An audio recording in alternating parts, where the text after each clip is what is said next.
So hello बच्चों, आपका C10 educare में स्वागत है।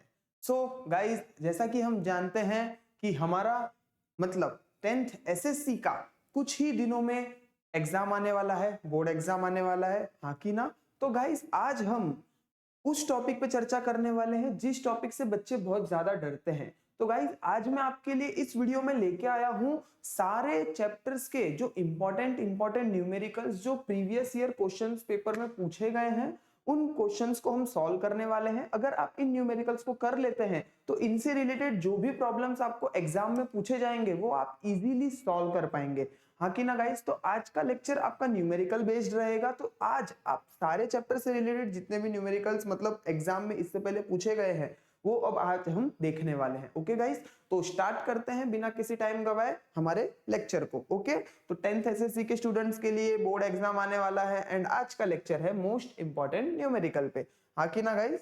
तो हम स्टार्ट करते हैं, ठीक है गाइस। आप ये क्वेश्चन पढ़ सकते हो, यहाँ पे आपको दिख रहा है an object takes 5 second to reach the ground. ये पहला क्वेश्चन है अपना ग्रेविटेशन वाले चैप्टर से, हाँ कि ना। टॉपिक कौन सा है ये? फ्री फॉल का टॉपिक है, हाँ कि ना, फ्री फॉल का टॉपिक है। ओके गाइस, सो आप देख सकते हो यहाँ पे क्वेश्चन क्या पूछा है, an object takes 5 second to reach the ground. मतलब अब समझो कि हमारे पास एक सरफेस है, ठीक है, मतलब हमारा प्लेनेट है, हाँ कि ना। अब क्या ले रहा है, एक पॉइंट से नीचे आने के लिए कोई ऑब्जेक्ट पहले यहां था फिर यहां आया, तो उसने कितना लिया? 5 सेकेंड। मतलब टाइम कितना लिया? 5 सेकेंड लिया, हाँ कि ना। चलो ये हमको समझ में आ गया। उसके बाद क्या है, from a height of 5 metre, मतलब इसका ये डिस्टेंस भी दे दिया इन लोगों ने, ये कितना है? 5 मीटर हाइट है, हाँ कि ना। What is the value of ji on the place, मतलब जी की वैल्यू क्या थी? 5 मीटर डिस्टेंस 5 सेकेंड में कवर किया, बताओ जी की वैल्यू क्या थी? तो हम कैसे लगा सकते हैं? आप सिंपल जानते हो गाइस, हमको ये वाला फॉर्मूला पता है, s is equals to u t plus half a t square, हाँ कि ना। फ्री फॉल के अंदर हम जानते हैं ऊपर मतलब इनिशियल वेलोसिटी क्या थी, जब मैं कोई ऑब्जेक्ट को ऊपर पकड़ के रख रहा हूं, समझो मैंने ये ऑब्जेक्ट ऊपर पकड़ के रखा है, ठीक है, तो इसकी इनिशियल वेलोसिटी क्या है? 0 है। अब मैं कुछ छोड़ूंगा उसको तो उसके पास कुछ वेलोसिटी आएगी, हाँ कि ना। तो हमेशा इस केस में u की वैल्यू क्या रहती है? 0 रहती है, ठीक है। अगर हम u की वैल्यू 0 लेते हैं तो देखो ये फॉर्मूले में तो ये तो कट जाएगा, तो बचेगा खाली s is equals to half a t square बचेगा, हाँ कि ना गाइस। और इधर एक्सेलरेशन कौन सा लग रहा है? एक्सेलरेशन ड्यू टू ग्रेविटी लग रहा है, हाँ कि ना। एक्सेलरेशन ड्यू टू ग्रेविटी लग रहा है। तो इस केस में क्या करेंगे, इसको हम हाफ जीटी स्क्वायर भी बोल सकते हैं, हाँ कि ना गाइस। और एस क्या होता है? एस होता है डिस्प्लेसमेंट, हाँ कि ना। एस होता है डिस्प्लेसमेंट, ठीक है। ये डिस्प्लेसमेंट होता है, ये होता है टाइम, और ये होता है हमारा एक्सेलरेशन ड्यू टू ग्रेविटी, ठीक है गाइस। तो हमको दो चीज पता है, तीसरी चीज निकल जाएगी सिंपल, हाँ कि ना। हमारा फॉर्मूला क्या है? S is equals to half g t square, ठीक है। आपको समझ में आ रहा है, s is equals to half g t square. तो अब सिंपल एस कितना दिया है? एस मतलब डिस्प्लेसमेंट कितना दिया है? 5 दिया हुआ है, हाफ वैसा का वैसा। जी हमको निकालना है, टी कितना दिया है? 5 सेकेंड, तो 5 का स्क्वायर, क्योंकि इधर टी का क्या है? स्क्वायर दिया हुआ है, ठीक है। अब 5 का स्क्वायर क्या होता है? अब देखो ये दो इधर डिवाइड में तो इधर चले जाएगा तो मल्टीप्लाई में, तो 5 इंटू 2 हो जाएगा, और ये क्या हो जाएगा? जी इंटू 5 का स्क्वायर 25, ठीक है। अब ये 25 क्या आ जाएगा? नीचे आ जाएगा, मतलब 10/25, हाँ कि ना गाइस। इसको आप अगर डिवाइड करोगे तो आपका आंसर क्या आएगा? सिंपल जी की वैल्यू क्या आ जाएगी? जी की वैल्यू आ जाएगी आपकी 0.4 मीटर पर सेकेंड, ठीक है गाइस। अगर आप 10 को 25 से डिवाइड करोगे तो आपको सिंपल मिलेगा 0.4 मीटर पर सेकेंड स्क्वायर। आप 25 को 10 से डिवाइड करके इधर देख भी सकते हो। अब देखो 10 छोटा है 25 से, तो क्या करते हैं हम? पॉइंट लगा के इधर 0 लेते हैं, और 25 4 जा 100, कि ना, दैट मींस 0। ओके, तो 0.4 हमारा आंसर आ गया है, ये हमारा फाइनल आंसर है गाइस। तो इतना सिंपल आपको फ्री फॉल के ऊपर से आपको क्वेश्चंस एग्जाम में पूछे जाएंगे। ओके गाइस, सो आगे बढ़ते हैं, हम अगले क्वेश्चन पे बढ़े आगे, ठीक है गाइस। हमारा अगला क्वेश्चन क्या है? आप देख सकते हो हमारा अगला क्वेश्चन क्या है, mass and the weight of an object on the earth are 5 kg and 49 newton. मतलब क्या लिखा है इधर, mass and weight of an object, मतलब समझो कोई ऑब्जेक्ट है, ठीक है, उसका मास अर्थ पे कितना दिया हुआ है, 5 किलो दिया हुआ है, ठीक है, 5 kg दिया हुआ है, ओके, 5 kg दिया है, एंड वेट कितना दिया है, वेट ऑन अर्थ कितना दिया है, ये 49 न्यूटन दिया हुआ है, ठीक है गाइस, रिस्पेक्टिवली। उसके बाद कहते हैं what will be there values on the moon, मतलब हमको क्या निकालना है, मास निकालना है मून पे और वेट निकालना है मून पे, ठीक है, हमको ये दो चीजें निकालनी है, okay guys. And assume that the acceleration due to gravity on the moon, क्या बोला उन लोगों ने, acceleration due to gravity on moon क्या है, जी ऑन मून क्या है, इज 1/6 ऑफ द अर्थ, मतलब ग्रेविटी ऑफ अर्थ का क्या है, 1/6 है, समझ रहे हो, 1/6, ओके। तो हम सिंपल, अब हमको देखो कॉन्सेप्ट पता है, मास, मेरा मास अर्थ पे और मेरा मास मून पे हमेशा सेम रहेगा। मास क्या होता है, the amount of substance present in an object, हाँ की ना। तो इस हिसाब से mass on earth is equals to mass on moon, तो क्या हो जाएगा, मास मून पे क्या हो जाएगा, 5 किलो, ठीक है, मैं 5 किलो का ही रहूंगा यहाँ पे भी और मून पे भी, ठीक है, बट मेरा वेट अलग हो जाएगा। वेट क्या बोला, अब हमको पता है, देखो वेट का फॉर्मूला क्या होता है, वेट का फॉर्मूला क्या होता है, मास इनटू ग्रेविटी, हाँ की ना। अब देखो तो मून पे मेरा वेट कितना रहेगा, वेट ऑन मून कितना रहेगा, मास on moon into gravity on moon, हाँ की ना, मास इनटू ग्रेविटी mg, तो मास कितना है मेरा 5 kg, तो मैं इधर 5 डाल दिया, सिंपल। और मेरा ग्रेविटी gm क्या है, gm की वैल्यू उन लोगों ने दी है ge अपॉन 6, हाँ की ना, देखो gm हम ge अपॉन 6 लिख सकते हैं यहां से, हाँ की ना, 1/6 होता है अर्थ का, ठीक है, और अर्थ का हमको पता है ग्रेविटी क्या होती है, 9.8 होती है अपॉन 6, हाँ की ना गाइस। अब इसको आप सिंपली इसको क्या करोगे, आप डिवाइड करोगे, और एक चीज, अब देखो ये 9.8 GE है, अब GE इंटू 5, हाँ की ना, आप इसको क्या लिख सकते हो, देखो अगर आप यहाँ पे 9.8 ना डालो, ठीक है, इसको आप वैसा का वैसा ही रखो, मास on moon into gravity on earth upon क्या है 6 है। गाइज मैं इस चीज को मैं वेट ऑन अर्थ लिख सकता हूं, वेट ऑन अर्थ इस चीज को, हाँ की ना, क्यों, देखो ग्रेविटी अर्थ पे कितनी है, जो है वही है, हाँ की ना, और मास मून पे और मास अर्थ पे सेम ही होगा मेरा, तो इस मतलब इसकी वैल्यू जो दी है उन लोगों ने कितना दिया है, वेट, मतलब ये मेरा अर्थ का वेट है, मेरा जो वेट अर्थ पे रहेगा उसका 6 गुना कम हो जाएगा, ठीक है, तो कितना है 49/6। अब इसका आंसर क्या आएगा, सिंपल, आप अगर डिवाइड करोगे तो 8.17 के आसपास, न्यूटन के आसपास आपका आंसर आएगा, ठीक है गाइस। तो समझा आपको इस क्वेश्चन को कैसे किया हमने, कुछ नहीं, वेट अगर ग्रेविटी 1/6 हो रही है तो वेट भी मेरा 1/6 हो जाएगा, ठीक है गाइस। नेक्स्ट क्वेश्चन पे हम जंप मारते हैं। अब देखो गाइस ये वाला question, calculate the escape velocity, आपको ये दिख रहा है, अगर आपको ये नहीं दिख रहा है तो मैं इसको थोड़ा आपके लिए बड़ा कर सकता हूँ, ठीक है, आप देखो इसको, अगर आपको ये नहीं दिख रहा है तो देखो मैं इसको इधर डाल देता हूँ, ठीक है, आपको ये दिखे इसलिए। Calculate the escape velocity on the surface of moon, escape velocity निकालनी है किसके लिए, सरफेस ऑफ मून के लिए। Given the mass and the radius of moon is this, मतलब मून का मास कितना दिया है, मास कितना दिया है हमको, ये 7.34 इंटू 10⁻²², ठीक है, और रेडियस कितना दिया हुआ है 1.74 इंटू 10⁻6 मीटर दिया हुआ है, और ये केजी में दिया हुआ है, ठीक है, और हमको जी की वैल्यू भी दी हुई है 6.67 इंटू 10⁻⁻11 न्यूटन मीटर स्क्वायर पर केजी स्क्वायर, ठीक है, ये हमको 3 वैल्यू दी हुई है, और हमको क्या निकालनी है, एस्केप वेलोसिटी निकालने का। ये सिंपल फॉर्मूला पुटिंग क्वेश्चन है, इसको डायरेक्ट आप सॉल्व कर सकते हो, ठीक है। अब मैं आपको इधर खाली फॉर्मूला पुट करके बता देता हूं। हमको पता है एस्केप वेलोसिटी का फॉर्मूला क्या होता है, √2gm/r, तो सिंपल आप √ लोगे 2 इंटू जी की वैल्यू क्या है गाइस 6.67 इंटू 10⁻⁻11 हाँ कि ना, इंटू मास कितना दिया हुआ है इधर 7.34 इंटू 10⁻22 ठीक है, whole divide by radius that is 1.74 into 10⁻6 हाँ कि ना। अब जब आप इसको गाइस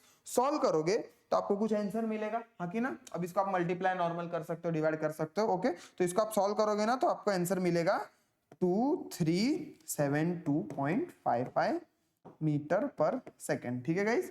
इसको मैं सॉल्व नहीं कर रहा हूं, आप सॉल्व कर सकते हो, नॉर्मल मल्टीप्लीकेशन एंड डिवीजन है ओके गाइस। तो इसको आप सॉल्व कर लीजिएगा, बाकी अप्रोच हमने देख लिया ठीक है। इसके बाद हमारा क्या आता है next question, an iron ball of mass 5 kg, एक बॉल है जिसका मास 5 किलो का है ठीक है, release from height 125 metre. Simple again वही चीज आ गई, एक जगह है ऊपर 125 मीटर की हाइट से मैंने क्या किया, एक मास को छोड़ा जिसका मास कितना था 5 किलो था ठीक है।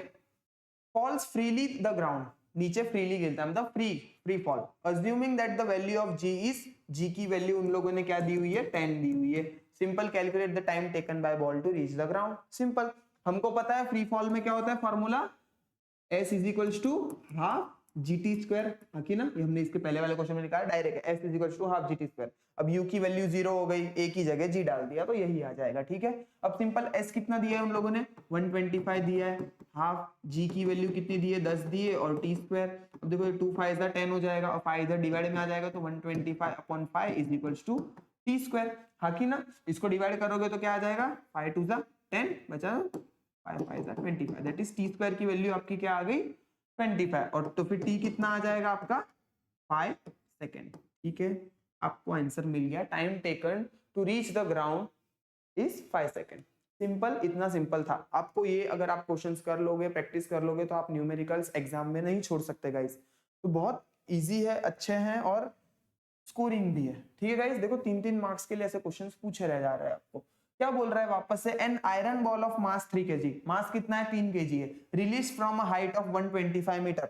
वापस से 125 मीटर की हाइट दी हुई है ठीक है, 125 मीटर की हाइट है, यहां से ये गिरा ठीक है। Falls freely the ground assuming that the value of G, हमको जी की वैल्यू वापस से 10 दी है, calculate the time taken by the ball to reach the ground. Guys इसके पहले वाला भी सेम ही क्वेश्चन था हाँ कि ना, S is equals to half g t square, हमको पता होता है S 125 दिया है, is equals to half into 10 into t square. अभी देखो अगेन सेम वाला आंसर सेम ही आएगा ठीक है, 125/5 is equals to t square, आपको टी की वैल्यू मिलेगी 5 सेकेंड ठीक है। यहां तक तो सेम है। देखो फ्री फॉल मास के इंडिपेंडेंट होता है, मतलब 3 किलो के मास को और 5 किलो के मास को मैं फेंकूंगा तो इसका मतलब ये नहीं है कि 3 वाला पहले गिरेगा या 5 वाला पहले गिरेगा, ऐसे नहीं होता, दोनों मास के इंडिपेंडेंट है ठीक है। अगर एग्जाम में क्वेश्चन आए free fall is the dash independent या कुछ किसके इंडिपेंडेंट होता है, तो मास के इंडिपेंडेंट होता है, मास में उसका कुछ फर्क नहीं पड़ता ठीक है। ओके, सेकंड टाइम क्या बोला है उन लोगों ने, velocity of the ball reaching the ground, मतलब हमको फाइनल वेलोसिटी निकालनी है, v निकालना है। अब v वाला कौन सा फॉर्मूला होता है, हमको पता है v is equals to u plus at होता है, और फ्री फॉल में स्टार्टिंग वेलोसिटी 0 होती है, मतलब v is equals to gt। अब v is equals to at ना, एक्सेलरेशन कौन सा है g वाला, ग्रेविटी वाला एक्सेलरेशन है, g की वैल्यू 10 है, t की वैल्यू 5 सेकेंड है, मतलब क्या आएगा वेलोसिटी क्या आएगी 50 मीटर पर सेकेंड। खत्म, वेलोसिटी कितनी आ गई आपकी 50 मीटर पर सेकेंड। आंसर क्या है, ऐसे लिखने का, हाँ एग्जाम में ऐसे लिखने का, लास्ट में अगर आप सॉल्व कर लोगे तो आंसर ऐसा लिखने का, time taken by ball to reach the ground, ऐसे लिखने का। फर्स्ट का आंसर क्या लिखोगे, time taken by ball to reach the ground is 5 second ठीक है, इस तरीके से। और सेकंड का भी आप ऐसे ही लिखोगे, velocity of ball on the reaching ground is 50 metre per second ठीक है। इस तरीके से आपको गाइस आंसर लास्ट में लिखने, अभी मैं तो अभी सॉल्व करवा रहा हूं इसलिए लिखने रहा हूं, लेकिन आपको हर एग्जाम में ये प्रेजेंटेशन होता है, आप जितना अच्छा प्रेजेंटेशन दोगे उतना अच्छा आपका चीजें होगी ठीक है गाइस। ओके, अब आते हैं नेक्स्ट क्वेश्चन पे। नेक्स्ट क्वेश्चन क्या दिया हुआ है गाइस आपको नेक्स्ट क्वेश्चन क्या दिया हुआ है, देखो, how much heat energy is necessary to raise the temperature of 10 kg of water from 30 degree Celsius to 100 degree Celsius. मतलब कितनी एनर्जी मुझे देने पड़ेगी, कितने 10 किलो पानी को 30 डिग्री सेल्सियस से 100 डिग्री तक लाने का। मतलब समझो एक पानी है 10 किलो, ठीक है, भर के रखा है मैंने, उसको मैं गर्म कर रहा हूँ, गर्म कर रहा हूँ। अभी स्टार्टिंग में उसका टेम्परेचर 30 डिग्री सेल्सियस है, उसको मैं 100 डिग्री लेके जाना है, तो मैंने कितनी एनर्जी दी। हमको पता है आपका ये हीट चैप्टर से रिलेटेड क्वेश्चन है, हाँ कि ना, कौन से चैप्टर से रिलेटेड है, हीट चैप्टर से रिलेटेड क्वेश्चन है आपका, ठीक है। हमको देखो फॉर्मूला पता है गाइस, हमको फॉर्मूला पता है। फॉर्मूला क्या दिया हुआ है, हीट इज इक्वल्स टू कितनी हीट दी, मतलब कितनी एनर्जी दी, क्या होता है mct, m मतलब मास, मास कितना था, सिंपल आप मास मास आपका 10 केजी था तो आप 10 पुट कर दोगे, इनटू सी, स्पेसिफिक हीट कितनी दी हुई है 1, हाँ कि ना, स्पेसिफिक हीट की वैल्यू आपको कितनी दी हुई है 1 दी हुई है, इनटू डेल्टा टी मतलब final minus initial, delta T मतलब 100 माइनस 30, सिंपल 10 इंटू 10 वन का 10, हाँ कि ना, 100 में से 30 गया, कितना बचा 70, इस मतलब इसका आंसर क्या आया 700 किलो कैलोरी। इतनी हीट आपको देनी पड़ेगी इसको 10 किलो पानी को गर्म करने के लिए 100 डिग्री तक, ठीक है, समझ रहे हो, ओके। तो ये आपका सिंपल था, आपको फॉर्मूला लर्न रहना चाहिए गाइस। देखो न्यूमेरिकल के लिए फॉर्मूला जरूरी होता है, आप बाकी कुछ भी कर सकते हो, ओके, ठीक है। इसके बाद हमारा क्या दिया हुआ है गाइस, इसके बाद हमारा दिया हुआ है if the speed of light in a medium is this, speed of light medium में दी हुई है, वेलोसिटी कितनी दी हुई है मीडियम में 1.5 इंटू 10⁸ मीटर पर सेकेंड, ठीक है। What is the absolute refractive index of the medium, ठीक है। और क्या बोला है, स्पीड ऑफ लाइट वैक्यूम में कितनी होती है 3 इंटू 10⁸ मीटर पर सेकेंड। अब हमको देखो इधर फॉर्मूला पता है, इधर फॉर्मूला दिया हुआ है हमको, given eta is equals to C by V, C मतलब speed of light in vacuum, तो 3 इंटू 10⁸, और upon speed of light medium में कितनी दी हुई है 1.5 इंटू 10⁸, 10⁸ से 8 कैंसल, 1.5 टू द 3, मतलब आंसर कितना आया 3, मतलब इसका 2, ये ईटा को आप ऐसा भी लिख सकते हो, ठीक है। ये जो दिख रहा है ना, इसको भी रिफ्रैक्टिव इंडेक्स से डिनोट करते हैं, दोनों को रिफ्रैक्टिव इंडेक्स से डिनोट करते हैं, आप देखो जो ठीक लगे आप उस हिसाब से कर सकते हो, ठीक है गाइस। तो आपको ये क्या आ गया, रिफ्रैक्टिव इंडेक्स कितना आ गया 2 आ गया। तो सिंपल क्वेश्चन था, इसमें ज्यादा कुछ मगजमारी नहीं थी, ओके।